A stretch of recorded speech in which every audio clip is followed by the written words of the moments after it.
Hey bag makers, I'm Sarah Lawson from Sew Sweetness. Thanks so much for joining me for Sewcial Sunday, my weekly sewing chat.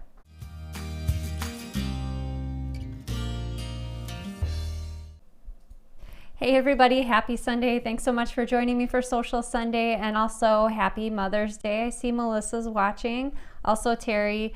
I hope everyone had a fantastic day. Here in Chicago, of course it figures we had snow this evening, so we looked out the window and it was wet snow, but still snow nonetheless. Nothing accumulating on the ground that we had to shovel, but it's just kind of shocking to see snow basically almost in the middle of May now. So I guess that's just the way it goes. I'm joining you from our new house in my new studio. We don't have a studio tour for you today. We will have it sometime in the future. We're sort of dipping our toes into getting everything set up. So Danny's got 2 cameras set up for me today. He's been fiddling with the cameras and the lights most of the day today and yesterday as well. We're planning on adding 2 more cameras for some extra interesting different camera views. That'll have to come a little bit in the future. Danny needs to upgrade his computer in order to handle the load of 4 cameras going at the same time for a live stream, but he's very excited about technology, and so setting all this up was, I'm sure, very thrilling for him. He got in front of the camera. We have 2 of the cameras are new cameras. He said, wow, you could see all my pores in my face, where we couldn't see that before. So I'm not sure if that's a good thing or a bad thing, but nonetheless, should be a good thing for the close-up views when I demonstrate sewing patterns and projects. So just a friendly reminder, just about everything that I talk about during Sewcial Sunday are things that I've purchased myself. So these are not things that I'm getting paid to talk to you about, but just cool things that I found that I'd like to share with you. And everything that I'm scheduled to talk to you about, I link to in the description. So if you're interested in finding out more about any of the books, projects, notions, or fabrics that I talk about during Sewcial Sunday, just check that link in the description and you can find out more information there. So I'm kicking the show off with the notion of the week, and a couple months ago I decided to try to find some notions once in a while occasionally that were a little bit more high price than notions that I generally talk about. Generally I'm talking about notions that are around $10 or less, so inexpensive things that I use pretty often.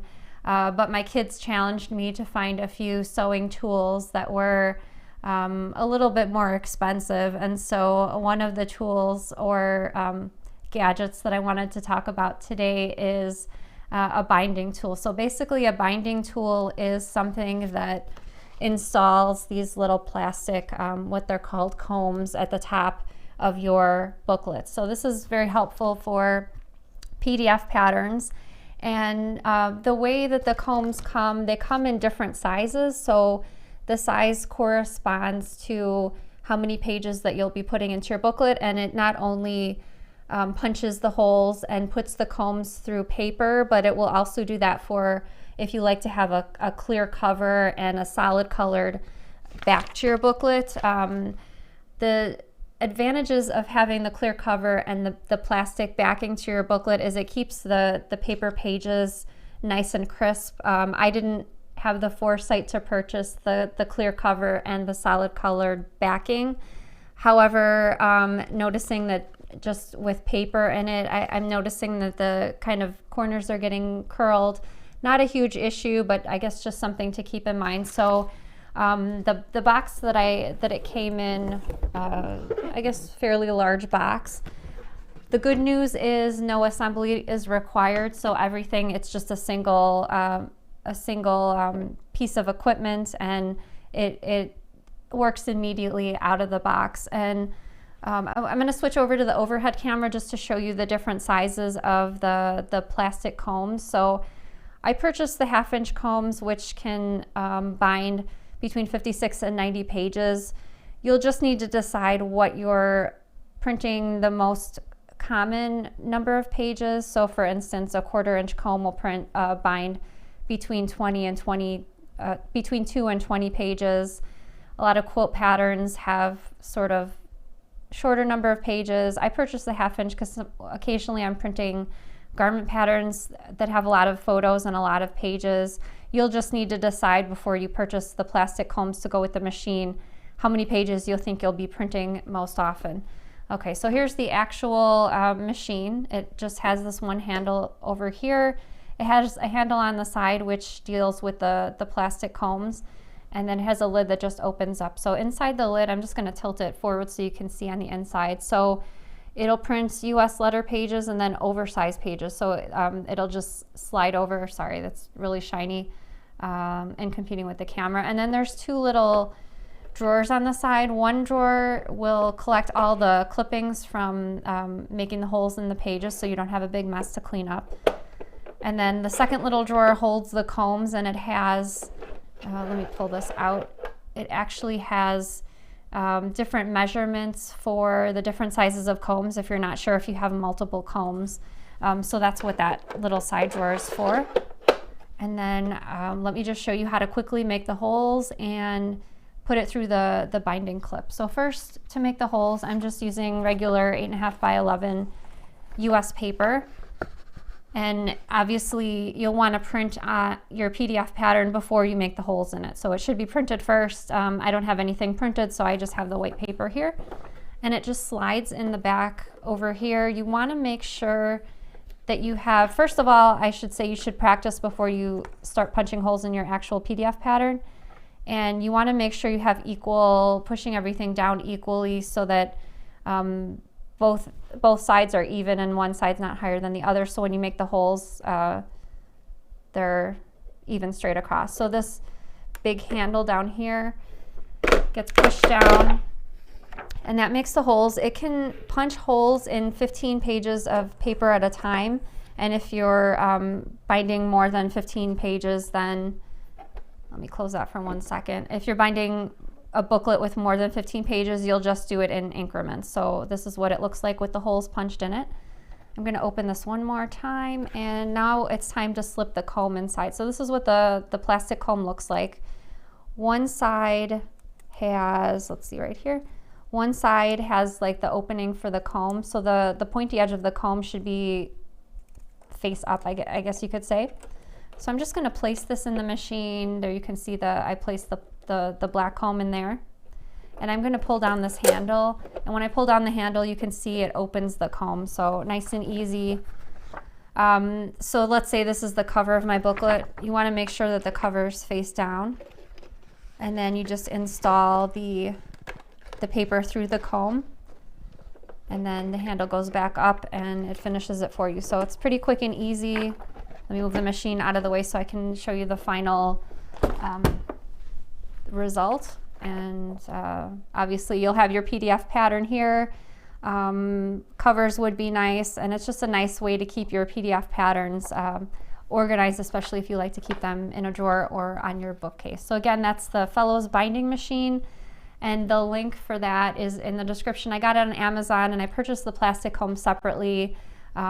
Just take notice that the machine is sold without the comb. So Linda says, I have one of these, very handy. I have a hint for in regarding to the combs. I cut each loop apart and use them to put around bobbins to keep the thread from roaming. Oh, that's a really great idea. I never would have thought of that. And it's so funny that so many different tools that we use for non-sewing have actual great sewing uses. So thanks for sharing that. I started on a selfish sewing project maybe about a week and a half ago. I didn't work on it every day, but I finished it yesterday, and the kids helped me hold up the quilt so that I could get a photo. So Danny's going to put the photo on the screen right now. This is the Gravity quilt pattern. It's designed by Jaybird Quilts. It's available as a quilt pattern booklet. However, I purchased it 5 years ago as a kit, so it came with the fabric, the pattern booklet, everything that I needed besides the batting and the backing fabric. So it was probably one of the most pleasurable quilt projects I've ever worked on. The pattern uses 10-inch squares, and all the squares were organized in the kit. So I just went through cutting them in order of the blocks.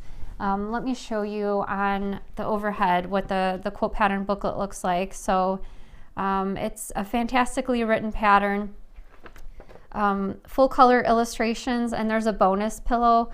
So while you're making the blocks for the quilt, the scraps left over, while you're cutting that, you cut at the same time these little triangles for the pillow. So I have all my little triangles cut out. I haven't made the pillow yet. I did use the Jaybird Quilts Hex and More acrylic ruler and the Super Sidekick. However, it's not necessary. The templates are included in the pattern booklet, so if you don't want to splurge for the acrylic rulers, everything's included in the pattern booklet. But I had an amazing time making this. It was so fun, and I can't wait to, I'll probably have it long arm just because it's a larger quilt. I think it was 97 by 96 inches, so probably have it long armed eventually, and looking forward to having that on our bed. So a lot of fun, and the link to the Gravity quilt is in the description as well. So I have a question for you. As far as sewing goes, do you normally sew with shoes on, without shoes, or do you like to sew barefoot? So I was wondering, I was thinking about this earlier today, and the only reason I thought of this is because sometimes when I teach classes, people definitely feel free to sew what they're most comfortable with, especially if we're sewing all day for 6 or 7 hours. And so I'm wondering how everyone is usually sewing. So I don't usually sew barefoot, but I've definitely sewn with socks and also with shoes. Neither bothers me. A quick question from Tamara about the Gravity quilt that I just showed. Is it regular piecing or foundation paper piecing? It's actually regular piecing. I made, the first night that I started working on that quilt, I think I made 6 or 8 blocks, and the blocks are each colored, I guess, diamond is considered a block. So there's 18 blocks in all, and then the background. I think I made 6 or 8 blocks in an hour, and that's just the sewing time. I cut everything out before I started.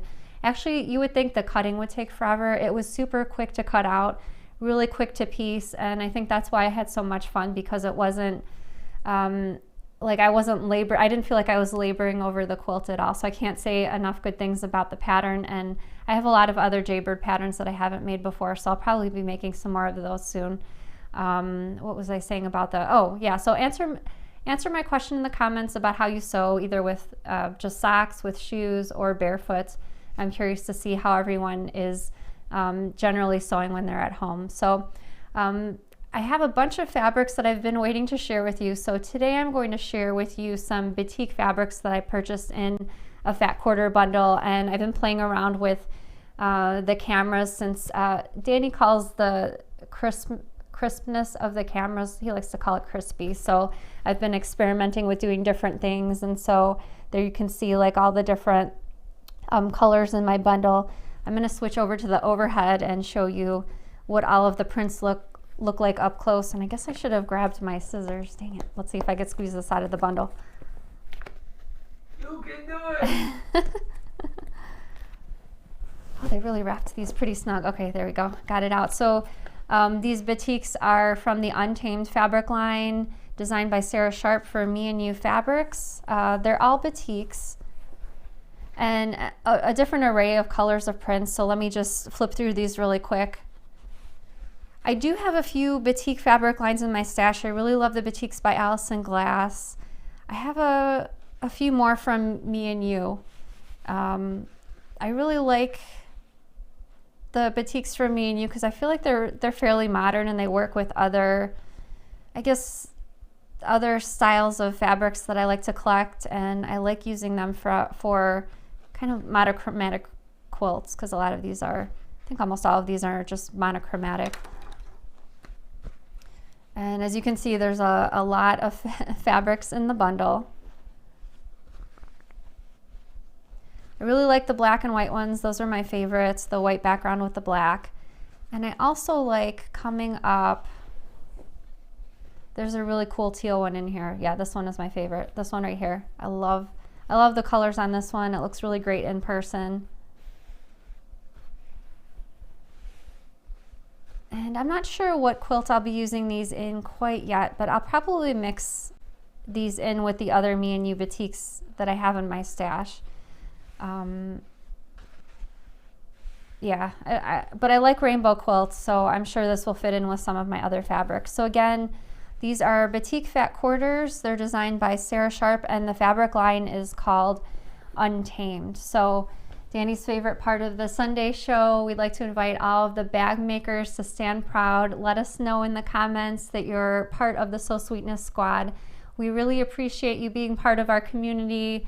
I admit the last few weeks when we were trying to move house from our old house to the new house, I felt a little less than motivated, especially as far as sewing goes, and we really haven't filmed any videos as far as instructional videos in a really long time. Well, really long time, meaning a few months, but I'm really excited to get back into that.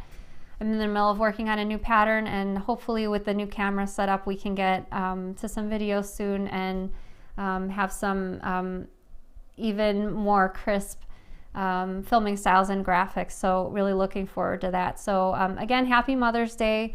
Another project besides that quilt that I've been working on, I've just been working on very low stress quilty related projects. So I decided for our new dining room to have quilted placemats. So I started working on these quilt as you go placemats. I just cut strips that were 2 inches wide, and then also this thicker unicorn chunk over here. We're going to switch over to the overhead camera just for a second, just so I can show you close up kind of what I was working with. So these fabrics are from the Lovely Hunt fabric line from a few years back, designed by Lizzie House. I didn't use all the fabrics from the line because there's some reds and oranges and peach colored fabrics. I just pulled the greens, blues, and purples because our dining room chairs are sort of a hunter green velvet, so I thought these fabrics would look really nice with that. So I did quilt as you go. So the I guess cushioning, so to speak, is I used By Any Soft and Stable foam interfacing to make everything look nice and poofy. Here's the back. I used a variegated thread for the quilting, and as I sewed each strip together, when I pressed it away from the first strip, that's when I did the quilting. So just a few straight line quilting. I still need to trim the placemat, so I cut it and sewed it a couple inches bigger than I actually was intending the finished placemat to be. And then I think I will go with some rounded corners for the placemat, and then I'm just going to use some binding around the edges. So I'm shooting for 10 placemats. I cut the fabric out already in the interfacing. I just have to sew. I'm about halfway done, so I still have to sew about 5 more placemats, and really looking forward to using these. And because you can put Soft and Stable in the washing machine and the dryer, these placemats will be perfect. If anything should be spilled on them, I can just throw them in the dryer and they'll be clean. So really excited about that. I have a whole stack of books that I have to get to for Sewcial Sunday reviews. So the first one in the series that I still need to review is a garment sewing book. It's called Make It Simple. So this is the 3rd book that I own by Tilly and the Buttons, and this is the easiest of the series as far as the projects go. So there's a whole bunch of projects. Let me show you in the overhead camera kind of, I guess, thumbnails of all the little projects in the book. I'm going to flip through and show you all the projects so that you can see them in larger scale, but these are all extremely easy projects, so not a lot of difficulty or sewing time. A lot of them are also looser fit, so not as many fitting issues as with something that's more fitted. And when I was flipping through this, I thought it would be really great to, as far as sewing books go, you're probably familiar, the first portion of the book is general things like, in the instance of this book, making adjustments to your pattern pieces. All of the sewing instructions are accompanied by full color step photos, which I love.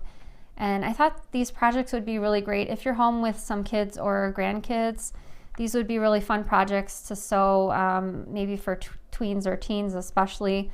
So I'm going to flip through all the projects so you can see what's included in the book. And like I said, they're all fairly easy things to sew, and a lot of them can be sewn with knits. So this is just an example of the style of the instructions and the step photos. Again, I find these are really clear, especially with the pastel colored backgrounds, really clear to understand what the pictures they're sharing. And so we're just going to flip through all the projects so that you can see what they all are. This is one of my favorites from the book. It's kind of a play suit or a romper.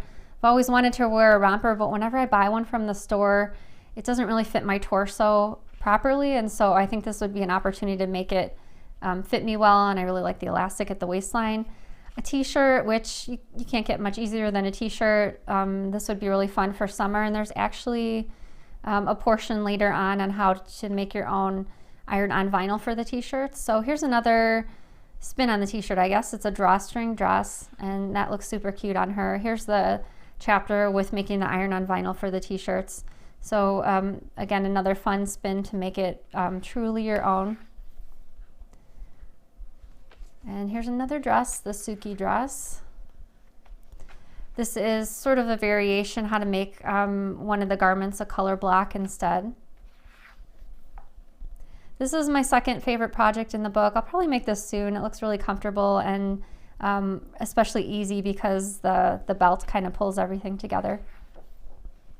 Cardigan. Cardigan also looks really easy. There's no buttons on this cardigan, but still looks really stylish. A modification on the cardigan, again, some color blocking. Pajamas. Who couldn't use some pajamas? I think I'll try to make these pajamas with Violet. They look really cozy. And for summer, another version on the pajamas. There's a pinafore, and then there's one more modification on the pinafore. The back of the book includes all of the pattern pieces at full size, so you can just get started cutting. And again, the book is called Make It Simple by Tilly Wellness from Tilly and the Buttons, and it's a huge book. It's almost 200. It's over 200 pages in length. So lots of thorough instructions, and I was really excited to add that to my stash because sometimes you just need a simpler sew. You know, it's very nice to sew detailed projects, but getting something really quick and fast in there once in a while does the soul good as far as having a feeling of accomplishment and finishing a project rather quickly. So I have another question for you. Let me know in the comments, have you sewn with children before? So when I was going through this book, getting ready to review it, it really made me remember the very first things that I ever sewed when I was in the 3rd grade.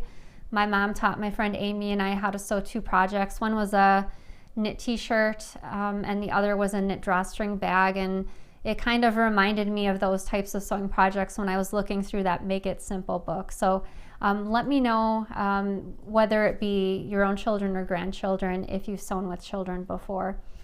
All right, we have time for plenty of questions tonight.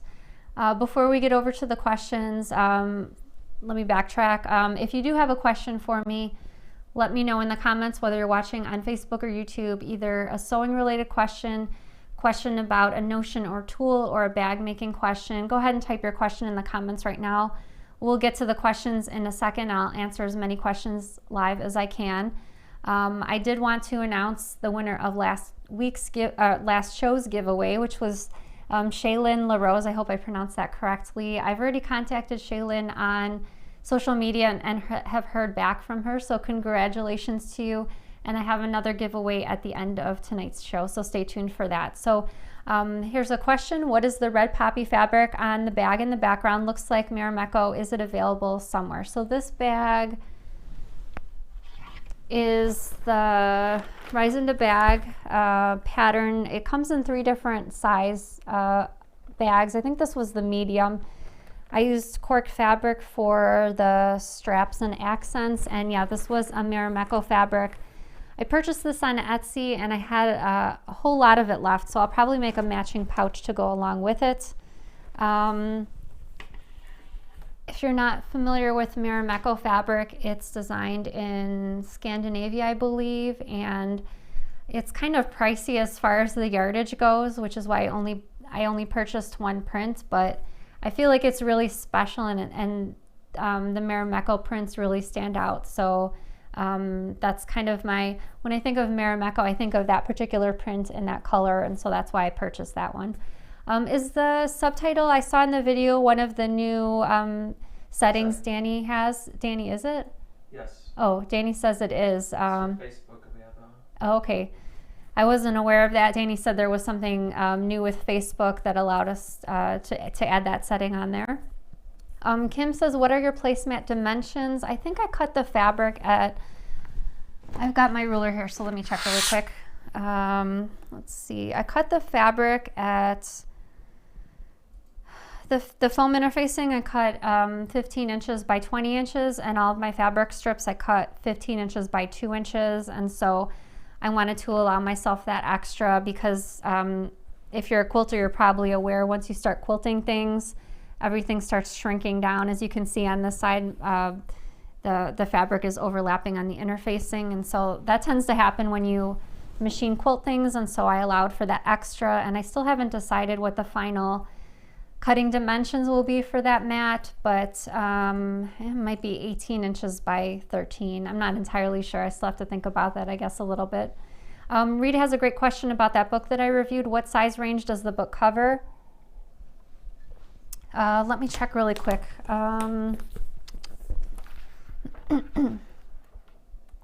Hopefully there's a mention of it in the beginning.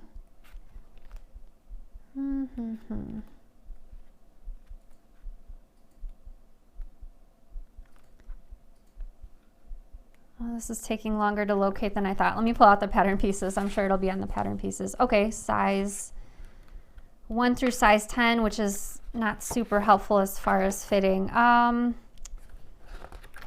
can't find a quick answer, but I'm sure on Amazon the size range is listed. If not, let me know, and I'm happy to narrow that down.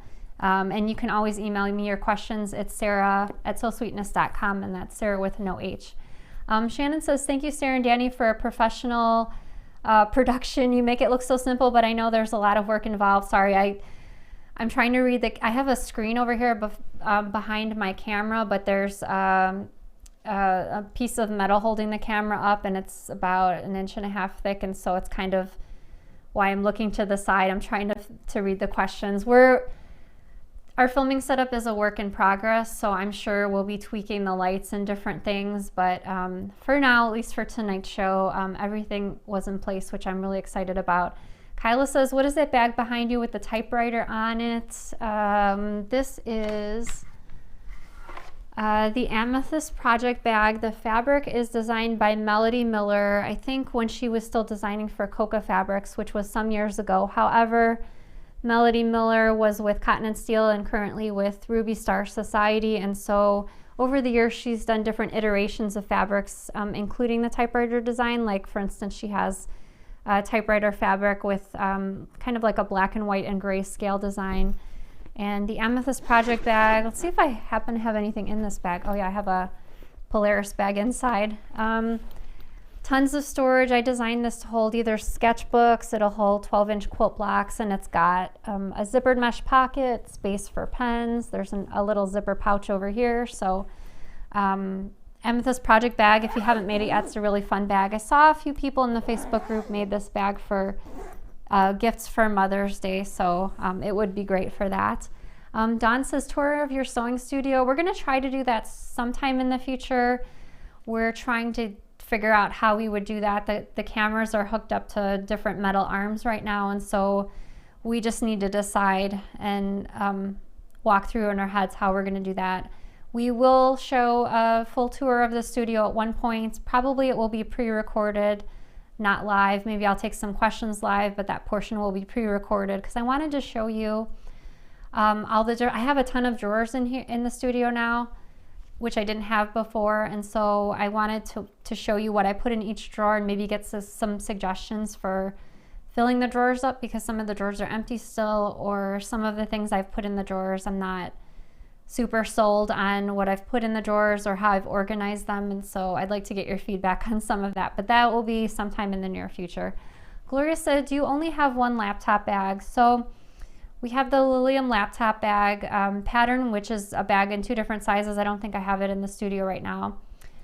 For Minikin season 1, there was the grab and go sleeve, which is a laptop sleeve with handles that you can modify. Well, the pattern walks you through basically how to make that sleeve for your particular device. So you measure your device, whether it's a an iPad, a laptop, or even I've made one for hardcover books that I like to read. So you basically measure the item and make the case tailor fit for that item. I don't think I have any other laptop bags that immediately spring to mind. Donna says, the steam from the iron looks as though it is ruining my ironing wool mat. What can I do to remove the rust, color, anything? I don't think that's happened to my mats before. I'm not sure if your iron is at the cotton setting. I always have my iron for my wool mats at the cotton setting. I do use steam. I do spritz with water and use starch sprays on my mats. I haven't noticed any staining, but if anyone else has, or how you've removed the rust coloring from your mats, if that's happened to you, let us know in the comments and we can post that on the screen for Donna to help clean up her wool mats a little bit.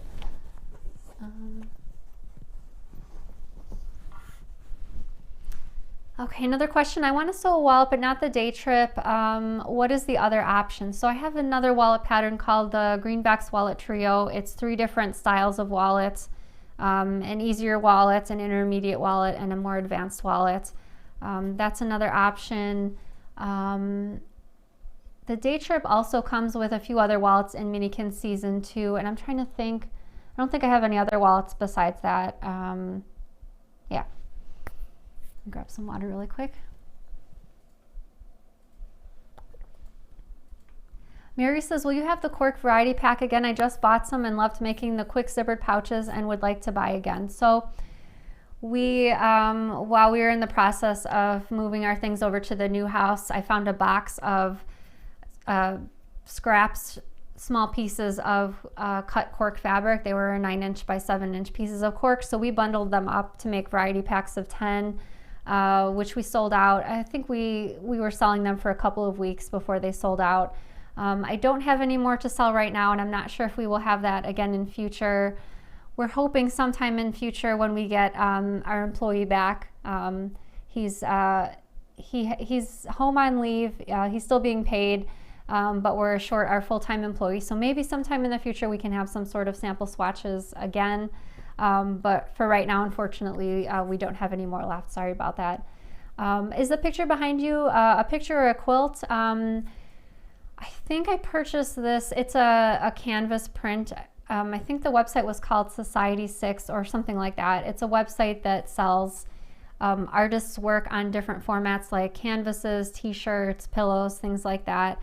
I bought it years ago, so I'm sorry I don't remember the artist's name on that particular website, but I was originally going to put a mini quilt behind me on the wall, which I might still, because the light is kind of reflecting on that canvas print and not 100% to my liking, but when we were getting ready for the show, in a pinch, this was what we decided to go with. But I really like having, I like the idea of unframed canvases. I've had a few unframed canvases in our house previously, and I just liked how they looked. So this was a carryover from the old house, actually. Rebecca says, have you ever considered branching into garment pattern designing? I have a love-hate relationship with garment patterns. So years ago, I don't even know how many years, maybe 6 or 7 years ago, I took a course on designing garment patterns, drafting pattern pieces, and then grading them for all the different sizes. I made 2 attempts at that. It just didn't work. It was a really long process. I got it narrowed down to 4 different garments, and it just wasn't, it was harder than it should have been for me. I see other garment pattern designers putting out new patterns every couple of weeks, and I'm like, oh gosh, how do they do that? It's such a lot of work, and I just couldn't get to a point where I was 100% confident and happy with the finished project, which is why those garment patterns that I was working on never saw the light of day.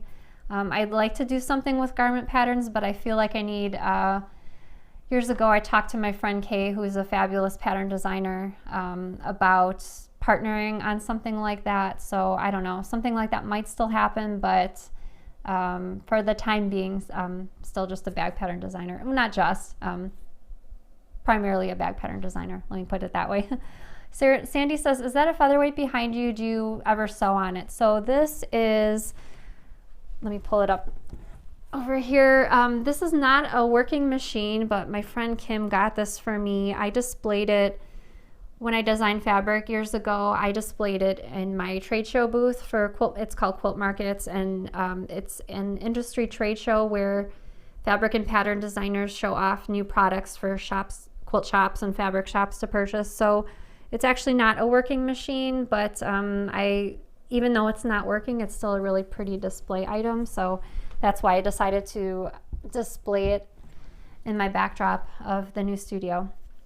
Elisette said, in the triple threat briefcase, can you put the Peltex in and do the top stitching before you add the middle lining pieces? Let me run that through my head. So let me see if I have a briefcase up here. Yeah, I do. Okay, so Elisette's question was about the triple threat briefcase. So it has Peltex in the front and back of the case to help it hold its shape and be really sturdy and hold. I'm assuming laptops and folders and paperwork would be going inside. I think I would consider leaving the Peltex out till kind of near the end, which is in the pattern, just because once you get the Peltex in there and this is stiff, it makes turning everything right side out a little bit more tricky. Not impossible, still totally doable, but that's why I left it toward the end in the pattern, because I found that I had an easier time pulling all the layers, especially since there's 3 zippers, there's multiple different layers. Wrong side out before you turn everything right side out and insert the Peltex and do the final top stitching. But again, it's possible and it can be done the other way if you want to put the Peltex in sooner.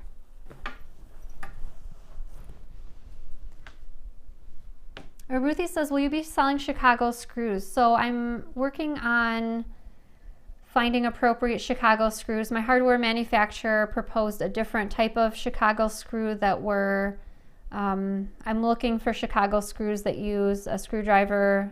Danny's the Phillips screwdriver, the screwdriver with the 4, the plus, okay. I'm trying to locate Chicago screws that use the Phillips screwdriver to install. I haven't been able to locate those yet, but I'm working on those. We are sold out of several items of purse hardware in the shop. We do have a purse hardware order on the way, but as you can imagine, getting orders in, especially larger orders, is taking a little bit longer than normal. We also have our zipper pull and zipper by the yard order on the way to us, but it'll probably take a few more weeks, just again because of the way things are going, and not very many flights are going in and out. So things are just taking a bit longer, but we do have those things on the way, and as soon as we have them back in stock, I'll let everyone know in the newsletter and on social media. Janet said, what size bed is your quilt top fit? The gravity quilt that I made, the finished size of that quilt was 97 inches by 96 inches. I was considering making it a little bit larger by putting an extra border around it, but then when I finished it, I just decided I was done, so it's going to stay at that size. I'd like to have a little bit larger of a quilt so I have a nicer overhang on our bed upstairs, but I'm fine with it not having that extra overhang. I think I'll just, I'm not a perfectionist, so I'm calling it, I'll be okay with that. Liz says, if you round the corners of the mat, will you use binding? So yes, I'm actually going to use our corner rounding tool, which is one of the acrylic templates that we sell to round the corners of that placemat that I made, and I will add binding. So the corners will be curved, but I've done curvy binding before for some pot holders, so I didn't feel super apprehensive about adding a curvy binding to those placemats. Stephanie says, what is the name of the pattern for that bag with the poppy fabric? That was the Rise into Bag pattern. We do have an optional video available for it, and the bag comes in 3 different sizes, and that should have been, I believe that was the size medium, so there's a smaller one and a larger one. Rochelle says, do you have a vinyl project bag? I have a rather large project bag with clear vinyl zipper pockets on the inside called the Camp Stitch A Lot bag. We do have an optional video available for that one also. Another bag that might be interesting for a project bag beside that amethyst project bag that I showed with the typewriter fabric on it. Maybe let me think. No, scrap that. I was thinking of something else. I was going to mention the Kanga supply roll from Minikin Season 2, but that's more for tools or makeup or smaller items like notions, so probably not as good for a project bag. Dolores says universal sewing machine cover. I do have that on my list. I was thinking of maybe designing a sewing machine cover for maybe like 2 or 3 different sizes, just because I can acknowledge sewing machines come in different sizes, and maybe one even for a serger. I still have that on my list, but I haven't sat down and run the idea through my head yet, so I don't have any sketches. Usually ideas for patterns start with sketches and then I move on to drafting pattern pieces and writing instructions. So I haven't got that far yet, but it is on my short list. I'm not sure how many patterns I can get through this year, just because of everything that's going on and us moving house. But I'm going to try to get on track and get out as many this year as I can. Doreen said the next 4-pack with the Rockstar bag. We actually, my decision for the 4-pack video bundle, the next one, kind of changed. My list for the next 4 patterns, I drafted that list before everything that's started going on with the virus, and I decided to reformulate my plan. So we still will have a video for the Rockstar bag coming out soon, but we decided that at least the next set of patterns and videos that I come out with won't be sold as a set. We decided to sell them individually, just because I'm really conscious of what's going on. I know a lot of people are either on furlough, have lost jobs, things of that nature, and so I really thought really long and hard about that and took that into consideration when deciding what to do with our next patterns and videos. And so that's why at least the next few we'll be selling those individually, and they'll be spaced out. So I won't be doing 4 at once like I've done in the past. It'll just be trying to finish up the new pattern that I'm working on now. So we'll sell that as soon as I finish that pattern and video. Then we'll move on to the Rockstar video. We'll sell that. So there's going to be a gap in between each title. But again, I'm trying to be really conscious of what people are going through as far as work and family and all that stuff. And so that's why we decided to change things up. We've been doing 4-pack video bundles, I think, for the last 3 years. And so definitely different than what we've done in the past, but I'm okay with it, and I think it will be a good thing and still be exciting as far as new projects coming out. Lindy says, could the rust color on the wool mat be coming from the water? I only use bottled water on mine. Oh, I hadn't thought of that. I used filtered water in my iron, and that's a good point. I'm not sure if the water quality would affect if the wool mat is getting rusted or not. Deanie says, any word on Smudge and the Gang? Will you be able to visit anytime soon? So it's funny that you asked that. So for those of you that are new or maybe haven't been around for a while as far as our live shows go, Smudge is the horse that I lease. Actually, this is one of my model horses behind me. This looks eerily like Smudge, and so I got a little saddle and bridle for him. But he's the horse that I ride. I used to see him 4 days a week, and now I haven't seen him for 2 months, and so try not to think about it too much because it's a little bit upsetting. But I was talking to Danny today. Of course, I'd have to get permission, but I was thinking of Violet and I. Violet loves Smudge just as much as I do. She made me a Mother's Day present. She made a painting of Smudge, actually. I was going to see if I could get permission to go visit Smudge. So the horses get turned out in paddocks outside a few times a week, and so I wouldn't go inside the stable because I'm really conscious of not going different places or among different people because we're trying to really stay self-quarantined. But I thought maybe we could go visit Smudge when he goes for turnout. I can find out what time he's planning on being outside.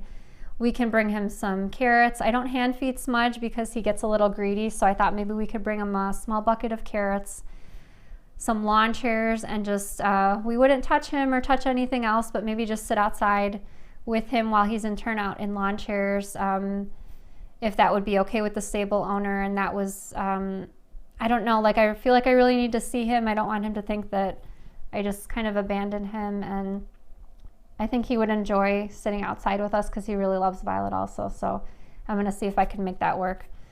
Dolores says, what kind of stabilizer would you recommend using with cork fabric if one wanted to use a stabilizer? So it depends. Let me grab one of the bags that I use with cork. Let me see. Okay, so for example, this bag. This is the Renegade bag. This gray portion over here, this is the cork fabric. So if you're using cork fabric for areas of a bag like accents or straps or handles, I did not use any interfacing on these pieces. So this is just rough cut. This is the raw edge of the fabric rather than pressing it toward the wrong side and top stitching like I would do with quilting cotton if this portion was made with quilting cotton. If you're using cork or vinyl for different areas of the bag, for instance, if I were to make this entire bag with cork fabric, I would use the interfacing as called for in the pattern, as long as your machine can handle the bulk. So it just depends on what area you're using the cork for. I've made some annex double zip pouches all with cork. I use this, even though they're smaller projects, I use the same interfacing that I used in the pattern for any other fabric like quilting cotton. So again, it depends on what type of look you're going for.